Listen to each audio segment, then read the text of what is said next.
Welcome to the conversation. And I am the conversant philosopher, but you can just call me Mooney. And my friend Jay Lee is here, as always. We wanted to talk to you today about the Juneteenth holiday that's coming up, and why it's celebrated and what it means to those who celebrate it.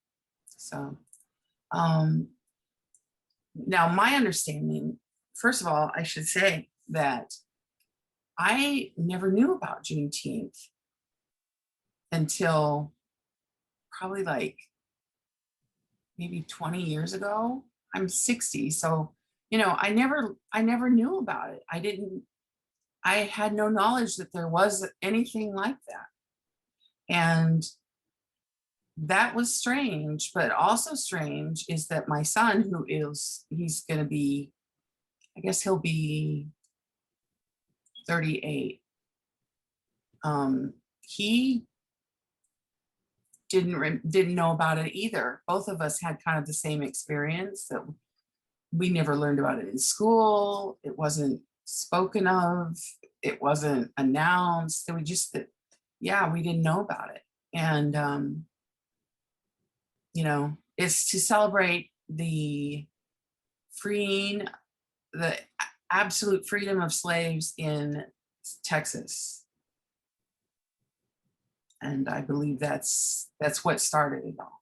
And so I thought it'd be a perfect opportunity for us to kind of share, our own experiences, like the fact that I didn't know about it, it just blows my mind, And then we had, a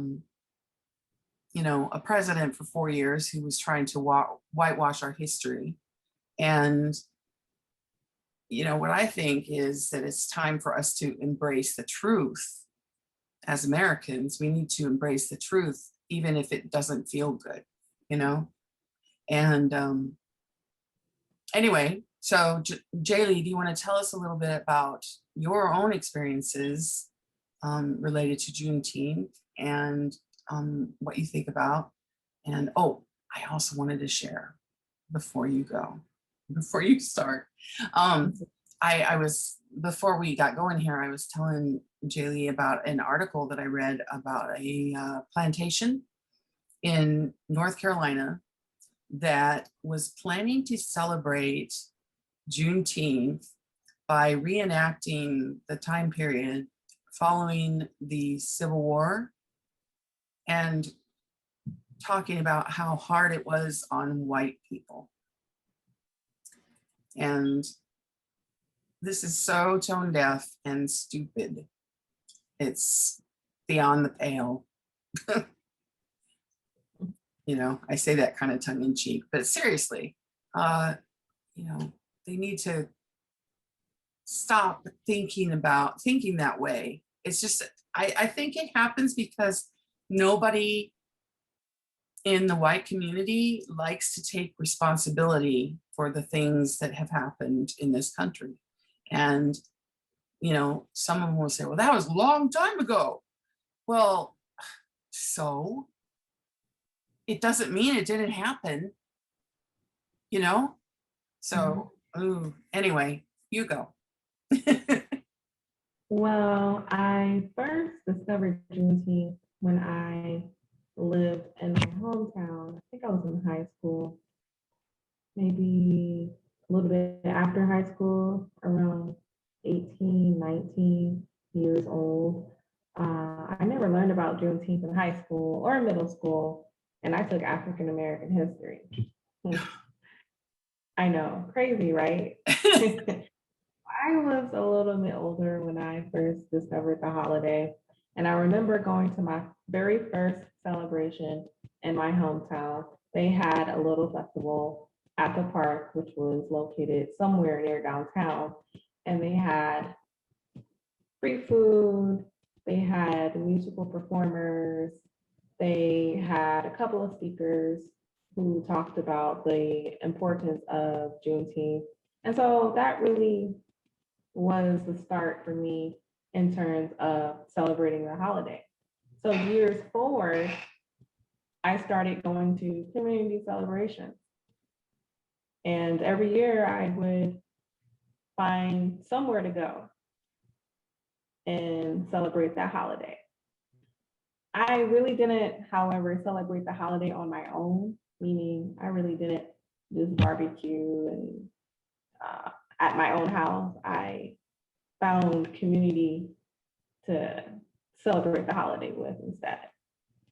But the holiday is very important. It's not just important for Texans. It's important for the entire nation. Yep, I agree. It's very important for the entire nation. So, and in Ohio, they actually made it a federal holiday for people that work for the state of Ohio. So they now get that day off as a holiday. That's great. I don't know. I wonder how many states have done that. That kind of surprises me. You know, Yeah. It probably should be a national holiday, Right. you know. That work for the state of Ohio, they get that holiday off. But just to clarify, not all people who work in Ohio will get that day off. Just Right. who work for the state of Ohio. Yeah. Yeah. So how will you be celebrating this year? This year, I am going to go to a community celebration. So now that I'm living in Ohio, so new state for me, and I really don't know much about, or I really haven't experienced a lot of the community so far since I'm a new resident here, but I really do want to go to the Juneteenth celebration here. I hear that it's one of the largest celebrations. It's actually the largest Juneteenth celebration in the United States. So I actually want to see if that's true. But I just plan on bringing my kids and just having a good old time. Mm-hmm. Now, I do want to mention, you know, some people might mix this up with Kwanzaa. It's a totally different thing. So don't mix it up, guys. Kwanzaa is a totally different thing from Juneteenth. So, and they're actually separated by a nice period of time. So, you know, you get that every 6-month holiday and celebration. So, what do you think about the plantation in North Carolina? Putting on their own interpretation of Juneteenth. Well, I do agree that it was probably really hard for white people back then because all their free labor was leaving. Mm-hmm. It's hard to when your free labor is leaving, then who's gonna do your projects? Who's gonna work the fields for you? You're actually gonna have to hire people and pay them a wage. That must be really tough. Yeah. But in all honesty, though, I do not agree with them having a celebrating Juneteenth and basically showing just one side of history. Mm-hmm. The point of Juneteenth, it's actually it's a way to celebrate African American history. So if you are celebrating the holiday and you're not celebrating African American history, then you're actually celebrating it incorrectly. Mm-hmm. Mm-hmm. Yeah, I agree. I'm just remembering back when I was in middle school. So this was a long time ago, you know. This was the early to mid 70s. And we were the first class when I was in, I think I was in 8th grade. No, I think I was in 7th grade. They decided that we should have a whole semester of Black history. And it was my mother got upset. Mm. You know, my parents, both racist. My mother got really upset, but they were largely ignorant about things. You know, my parents, they used to say things like, I'd come home from school and say, Mom, because I knew what she thought. You know, I knew she had talked about it and talked about it, talked about it. So I come home from school. This is just one example. And I say, Mom, did you know that you can get blood that was given by a Black person? And she would just fly off the handle. No, you can't, you know? And she really believed this. This is what she believed. And um, it's it's a weird sort of I don't even know what to call it, because knowing, I mean, things are obvious that we are all human beings, and as long as the blood type is right, you can get blood from that person. Right. um but there was like some kind of cognitive dissonance there. Does that make sense? Do you know what I mean? Yeah. It I know was what you mean. like, yeah, it was like she knew the truth, but had been taught something different. And so she continued to cling to those teachings and didn't want me to learn the truth. You know, it was very strange. And I, you know, I was always coming home from school and telling her what I learned.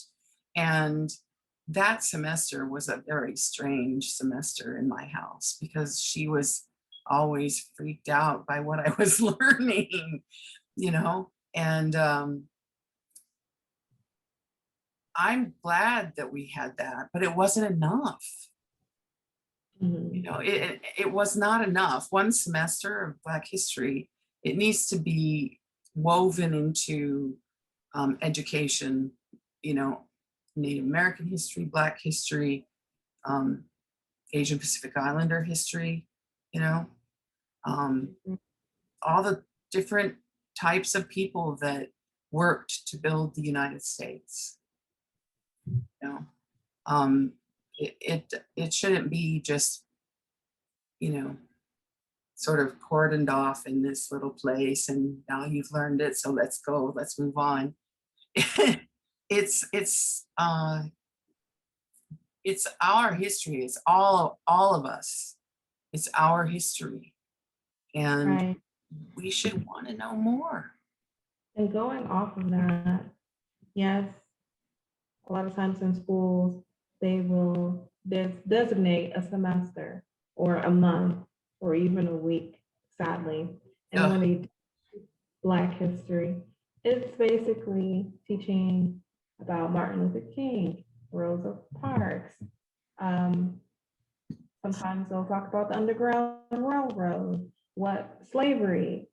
They tend to talk about some of the same things over and over and over. I remember being in elementary school, hearing about Martin Luther King, Rosa Parks, Underground Railroad, being taught the same lesson in middle school. I reached high school, being taught the same thing. And there's so much more to Black history mhm, than those particular figures, but it's not being taught. How many times can you teach someone about slavery, civil rights movement? mhm. There's just so much. There's the Harlem Renaissance. There's even with what's going Yeah. on now with the Black Lives Matter. I mean, that's Black history in a movie. Mm, It's just so much that's being purposely missed. mhm. Yeah, yeah, you're right. Like I said, it's a whitewashing of our history. And I read an article that said that it was the intention, that it's done intentionally, and the intention is embraced because uh, Americans don't want to be held responsible for the things that have happened. And I don't think we'll ever be able to heal as a nation until people can say, you know, yes, these things happened, and these things happened. You know, there So many were, atrocities. oh my gosh, yes. I mean, So many. I'm currently watching a show on Amazon Prime, and it's called The Underground. And essentially, it's about the Underground Railroad. I'm only on episode 3 so far, but it's like really long episodes. Each episode is like 75 minutes long. And just some of the horrors of plantation life. But even outside of the plantation, even after slavery ended, you have like the Reconstruction era, you have the Jim Crow era, you know, thousands of Black people were being lynched. Yeah. And also thousands of women, they were being, surgeries were being performed on them. Things like tubal litigation were being performed on them, hysterectomy, just a lot of evil things, even to children, you know, children, babies were like being harmed and even killed. And they don't teach any of that in school. They don't even mention none of that. yeah, So, yeah. yeah, I know. These misdeeds by Americans, they stretch all the way back. They're still going on today. They stretch all the way back across our history. And just trying to pretend they didn't happen it doesn't erase anything. And all it does is make that wound fester. And, you know, you're not going to be able to just walk away from something like that and not have it affect you. I just was remembering something that a friend of mine told me, and I didn't think it was true. And I looked it up online, and sure enough, it's true that your experiences as a child can change your DNA. And then, of course, your DNA is passed on to your offspring. And I was like, no, it can't change your DNA, but it can. There's scientific evidence very, very much in favor of the fact that the things you go through, even in utero, can change your DNA. And so if you think about all of our history, things that were experienced by children, it affected their DNA, and they pass it on to their children, you know? And even though we don't always know what those things were, it doesn't mean we don't carry it around with us. And it's kind of an interesting parallel scientifically, how we can't let go of our past. We need to reconcile with it. You know, we really should and must reconcile the past with current day. It's got to be done, and it's huge. It is huge. It's huge for many, many, many different people from different walks of life and different races and different sects. And, you know, it's just, we need to stop trying to erase the blemishes from our past. Right. You know, I mean, we can pretend all we want, but that's just make believe, you know. We're just pretending that nothing happened, and we need to stop. We're not little kids, we're adults, and we need to come to terms with everything that has been done in the name of the United States. Right, right. And in regards to the changing of DNA, Yeah, that's absolutely true. When someone is experiencing traumatic events, that can change your DNA. And slavery is traumatic, right? You're always at risk of being physically, emotionally, mentally harmed. Yeah. And just, living in those days, and then you have children and, they're treated the same way. Then they have children and it's generations of people who have experienced really, really great levels of trauma. And sometimes I look at like the African American community in the United States, and then I look at African immigrants who are here in the United States, but they're from different countries in West Africa and East Africa. And we have some similarities, but there's also like a lot of differences as well, right? Mhm. Of course, there's cultural differences Right. in terms of values and things like that, but also from what I personally observed, there's like differences in behavior, differences in the way in communication, there's differences in like how people respond to different types of situations. Mhm. And in my opinion, when it comes to like the African American community, a lot of us know trauma, right? We know poverty, we know racism, versus the African population Mm. don't know racism unless they, lived in the West for a while. They might not have the same level of trauma as an African American person who have experienced that for maybe 5 or 6 generations going back. So Mhm. that's why there's a huge difference in behavior between the two groups. Interesting. That's, yeah, it's true. Um, I wish that we could just make everything okay, but the truth is we're gonna have to work at it, all of us. It's gonna take all of us to be able to face it and move forward together. Right. And, you know, I'm encouraged that people are talking about it. I'm encouraged, that it's uh, not invisible again, but I feel like we are just inches away from that just being all washed away again. We're just barely hanging on to the truth. And I just think that people have got to wake up, Right. you know, and and then do something about it. Do something to change the United States to help us move towards the future. We could have a really good future as a country. Right. We've got to come to terms with our past, though.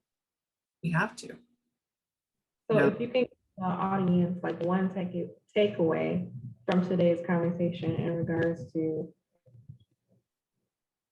making the world a better place and improving race relations now, like what advice or what takeaway would you give to them? I think it's probably along the lines of um, be uh, don't just accept what somebody says as the truth. Be diligent and read read books and just be diligent that the things that you're learning are the truth. It's good to get the truth from more than one source so that you can verify, yes, indeed, this is the truth. And but don't let yourself stay ignorant of not only the past and what has happened in American history, but also the present and what's going on today. We've got a real problem and we've got to fix it. No one else is going to fix it. for us, and it's not a small problem. And pretending that it doesn't exist is not going to fix it. It's just going to get worse. Right. So inform yourself. I always tend to reach for the scriptures Mhm. for things, for guidance. And there's this scripture in the book of Acts that talks about these people. They lived in Berea, and it said they were of more noble character because they checked to see what the apostles were telling them was true. They dug in there and they really investigated to make sure that what the apostles were saying was the truth. And that's how we have to be, I think. And that's what my advice would be, is just really embrace the truth and dig for the truth. Don't just accept something because someone told you. Like my mom and her blood transfusion confusion.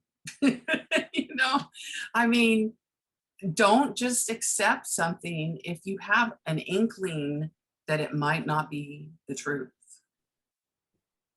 because the truth is precious, Right. Absolutely. and the truth, when it's embraced, is an expression of love. And I just think that we need more of that. So, yeah. That's a good takeaway. And I would say takeaway for me would be to, or for you guys, I should say, just look at your own bias. Everyone's biased when it comes to something, right? Even I have several biases, and I've even kind of taken some interactive like tests and quizzes online just to find out more about the biases that I have.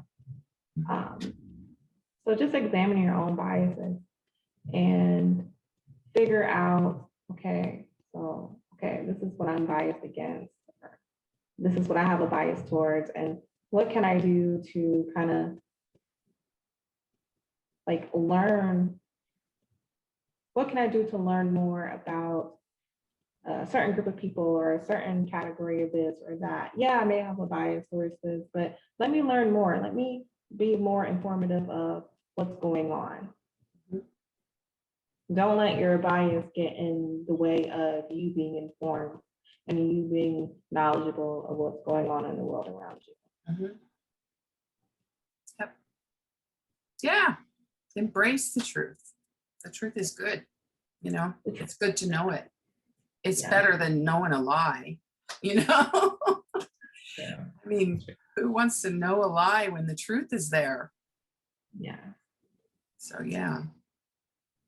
Yeah, I know what you mean about bias. Biases sneak up on us. I'm always surprised when they come up and slap me in the face out of nowhere. I'm just like, oh, yeah. Uh, I've had times when I've totally overlooked my biases and had a friend that would say, hey, what you said was kind of biased. And you're right, we do all have them. And just be willing to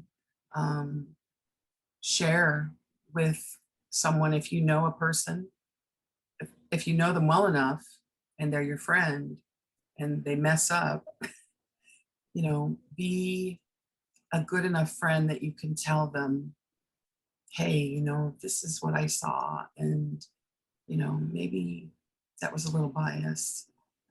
And then if you're on the receiving end of that and you're the person who is being called out by your friend, just be willing to maybe look at yourself and see what's really there, because you're not going to change if you just continue to be oblivious. You want to be a better person. Open your mind and open your heart and realize that all of us are imperfect creatures, and all we can do is strive to do better. Very well said. So do you have anything else you want to share tonight? I just want to encourage everyone to go celebrate Juneteenth. If you can't be there in person, there's lots of virtual events happening. And just, if you don't know about Juneteenth at all, just find a book at the library, read an article online, like find out more, be informed. And if you have the time, attend the celebration.